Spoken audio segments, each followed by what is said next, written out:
I used to be able to. But I've got a metal knee. That's written down here as well somewhere, isn't it? God, you got everything about me there, haven't you? Well, this is it. When they sent me this thing the other night, I thought I knew you quite well, because, your wife and my wife are good friends, and the kids and all that, and then I was reading all this stuff, and I was going, Magic Alex? He was in a group. Yeah, you didn't even know. See, that's cool not to mention that to Noel Gallagher, I think. Don't you? That I was in a group. Played work, it says here. You don't want to be saying I was in a group. Played work in men's clubs as a kid. How much like Phoenix Nights was it? A lot. I grew up doing that with my dad. We were double acts. We did the clubs. Hang on a minute, like the Crankies. What were you doing? Without the comedy. You weren't pulling. Not intentional. You weren't pulling the little handkerchiefs out of his sleeve, were you? No. I'm intrigued now as to what kind of. If anybody ever seen this double act, it's like Stavros Flatley. Do you remember that? You won't get back on Britain's Got Talent, mate. You walk it. I can't be bothered with that. Go on. So, what kind of double act was it? Well, we were vocal, guitar, harmony. Obviously, and we did the Everly Brothers and the Beatles and the Shadows and all that, and we did that for quite a few years. With your dad? Yeah. Did he ever give you a clip round the air if you were singing out of tune? No, he did. There's a story that I've told it a lot. Like Michael Jackson's dad. we played somewhere once, and they thought we were U2 because we were called Us 2, and they misprinted it the week before in the paper, and he said on Friday, oh no, U2, and I said to my dad, you've got to sort that out. Because, now, how many turned up? Loads. Not like 70,000. No, not that many. More like 17. So what did you play with McCulloch on stage supporting Coldplay, it says here? A few Velvet Underground songs. What? At Wembley, yeah. And true to form, I was filming something that day as well, and so when I got there, he said, we'll finish with, I can't remember what it was now. A kind of Carlsberg. Yes. This song. I didn't know it. So I had to learn it on the spot and then go on stage at Wembley and do it. I was terrified. You're an actor, you learn your lines. That's what you do. Right, so do you, you've picked some songs to play, right? Yeah. I'd noticed neither New Order or Echo and the Bunnymen. No, I know. I was gonna, but as soon as it's Radio 2, I just went for the classics. You do. Anyway, would you like to introduce it? Which one is it? That says there, look. Oh, yeah. I want to ask you, when you got the script for Life on Mars, be honest, did you think that someone's having a laugh here? That's exactly what I thought, yeah. Because it was massive, wasn't it? I mean, me and Matt were just saying off mic, we're not trying to be cool, we are, in fact, we haven't actually seen it, right, but because we're busy guys. But it was huge, right? Yeah. And it was kind of... I remember reading bits of social comment about it, about how life from the 70s had changed, and then the attitudes of police have changed down the years and all that.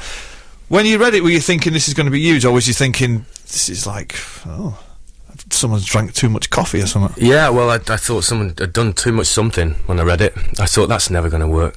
I kept turning back, going, I think I've missed something here. I thought there was a page missing. But what made you do it? You must have. Did they just sell it to you like? Well, I stopped reading it when I got to that bit, the bit where he gets hit and then wakes up in the 70s, and I thought, what? And exactly like you said, I was like, I don't get this, and then I stopped, and my agent said you should carry on and read it to the end. I said, I think that's insane. What is this? And then she said, read it to the end, and I did, and I thought, do you know what? If it works, it'll be big. Now there was a series after that where the 80s, wasn't there? Yeah. Did you knock that back because of the music in the 80s? No, I thought we'd done enough. Because I'm thinking John's not doing that because he's into the Stooges and the Pistols and Bowie and all that. He ain't going to wear that 80s gear. No way is he going to be sat in a car listening to Classics Nouveau or Kajagoogoo. One of Matt's favourites, I believe. Oh, I love them. You do indeed, don't you? Every morning when I get ready. Really? What about Lamar's solo oeuvre? Please. Yeah. Do you know what Lamar is? It's an anagram of his surname. Is he the sort of bleach blonde? Hamill, his name was... listen, I don't... If you're listening to this, I don't know why I know this, but I did read a lot of Smash Hits. When I was a teenager, there was nothing else. And his name's Mark Hamill, and he chose to... That's Luke jumble the letters of his name and scrabble one after That's Luke Skywalker. That's my name, Lamar. What? Mark Hamill's Luke Skywalker. Yeah, it is. You've got this all twisted up. Maybe that's why he changed it. Yeah. Mark Hamill is Luke Skywalker. Mark is Luke Skywalker not a real person? No, that was all made up. Yeah. Oh, God. Mark Hamill. The dream is shattered. Star Wars is real, though. We all know that. Yeah. We all know that. Of course. It's a long time ago in the galaxy far away. Far away. Now, you, John, are going to play another song, and it's one that I was like, huh? When it's a song by Elvis Presley, one I'm ashamed to say I've never heard of.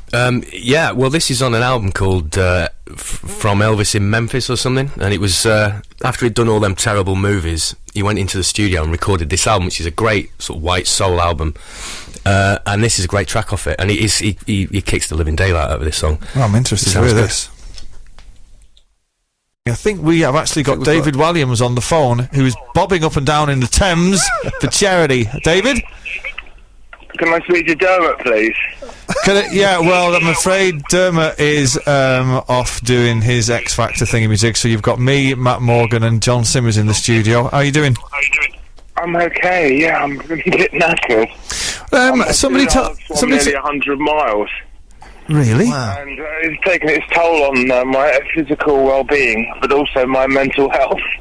Really? So, somebody tells me I was going through Oasis songs as I was singing, as I was swimming. Okay, David, I can cut you off at any point. You know that, don't you? No, well, you know I'm a big fan of yours. I do. But listen to me, somebody told me you've not been very well. You've been taking in water. Is that right? Well, I don't know what it was, but I had a very, very bad tummy now. Oh. And I was being sick, and also... in the Thames? The poo-poo was coming out, and it was very watery. In the Thames? In the Thames?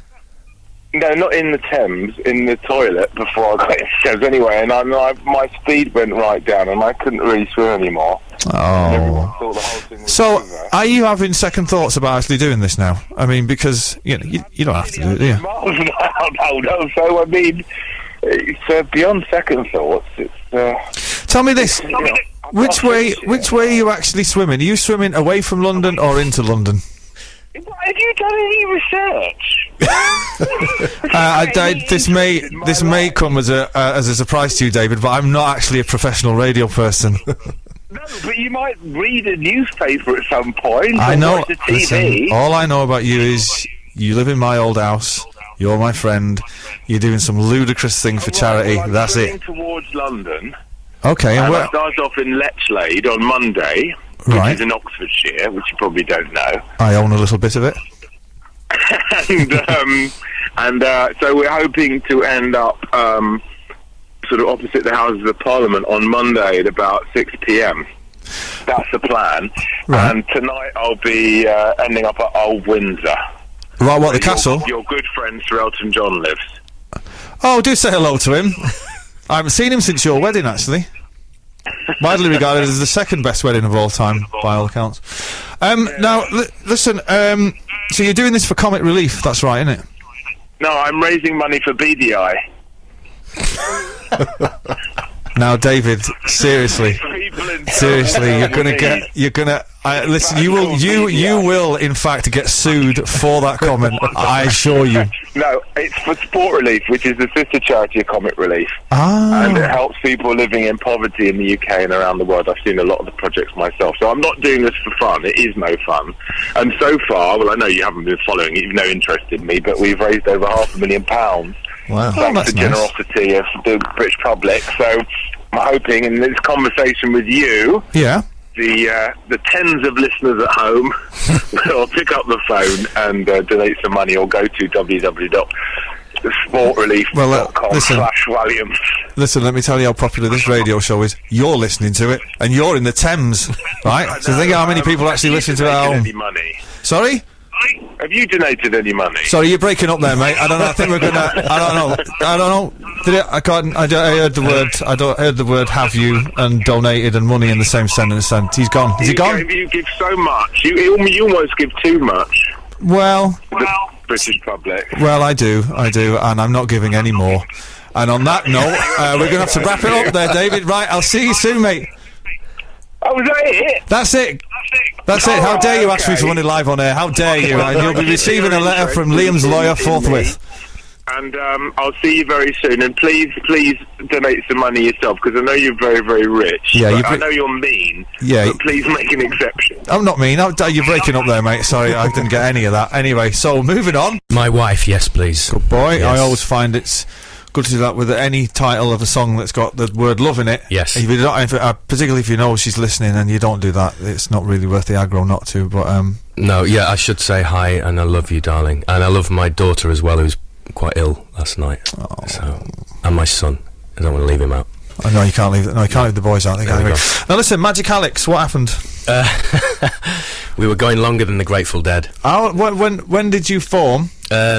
Mid-90s. Were you? Because as well, when I got sent this thing, my missus said, "Don't ask him that. That's not even interesting." I didn't know you were from Leeds. No, I'm not really. I was born there. Hang on apparently. a minute. No. No, I was born on there. BBC paper here. It says John was born in Leeds, I'm going to Yorkshire. spend my whole life, aren't I? It says it here. You can explaining read this it away. if you want. I know. That's what it says. The It's horrible. BBC do not tell half truth. Well, were you or were you not born in Leeds? I was born in Leeds.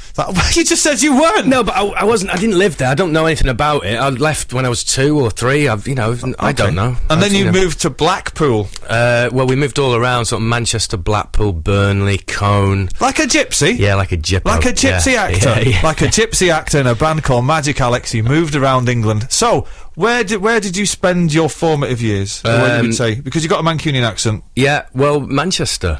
Right, and Yeah. whereabouts Manchester? Well, up and down Bellevue. I was there for a I used bit. to go to Bellevue Zoo.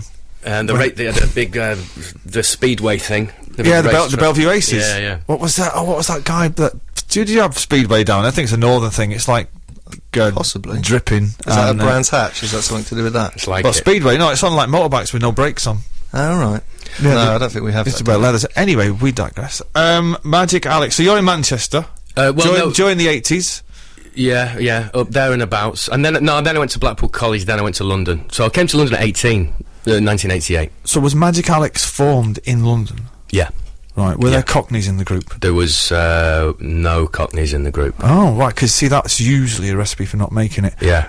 So what happened? Did you ever have a record deal? No, we got offered a record deal, but I was just about to break it. I'd just done the Lakes and I was doing Human Traffic, and I couldn't afford to take time off like a year and travel around in a van. Human Traffic. I know. Danny Dyer. Yeah. Discuss. Yeah, I love Danny Dyer. Me too. I've had a few funny nights out with him. Was he as what's the word? Up for it? Up for it back then as he is now. He's a good lad. It has to be said. He's a good lad, yeah. And I think he's calmed down quite a lot. I haven't seen him for a while, but last time I saw him, he was a lot calmer. We were coming out of the NME Awards one evening, and we all piled in the back of one of those people carrier things, and he came out directly after us, and loads of paparazzi. And for some reason, he decided that he was going to pile in our van, but there was no room for him, and the kind of door shut, and we was going, "There's no room, Danny." And he was going, "Please, mate, don't make me go back out there in front of the pipes." Really embarrassing. So we had to start squeeze him in. And he spent the next 4 hours talking to Tom Meehan at the Summer Hotel bar. But somebody's waving at me.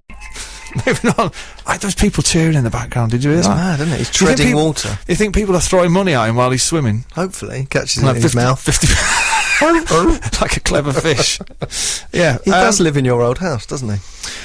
He does. We went to a party at his house. Remember that night? Yes. It was a funny old night, wasn't it? He changed the house quite a lot since you had it, didn't he? It looks like the inside of a avant-garde Japanese restaurant now. Yeah, it's very futuristic. I can't imagine it like that. It's crazy, but that party was a bit mad. Not mad in like the mad parties I used to have. I mean, they were mad, but it was.